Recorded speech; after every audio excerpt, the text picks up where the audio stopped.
Vətənimgə barğım bar. Mədinə Baudun.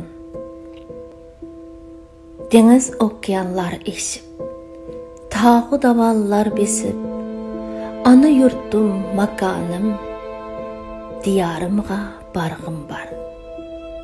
Kindik qinim tökülgen, atı buvam kömülgen, qat götürüp tik turgan, Tanrı tağını körgüm bar.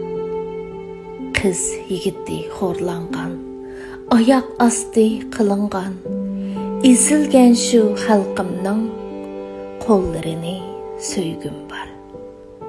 Pəryadım asman pələk, tökülgeşke qan səldək, əjdirxanın ağzıdın vətənimni alğım bar. Qozğalğın uyğurum əy, vətən qoldun ketmegey, ay yıldızlıq bayraqni kök yüzüdə körgüm bar. Sadırlardək bahadır, nuzugum kəbi nadir, cəngahlarda düşməndin, minin qalib kəlgim bar. Vətənimgə ey Allah, bolğaysən özün pana, məmmi hörlük ilgidə, qaqaqlap bir külgüm bar.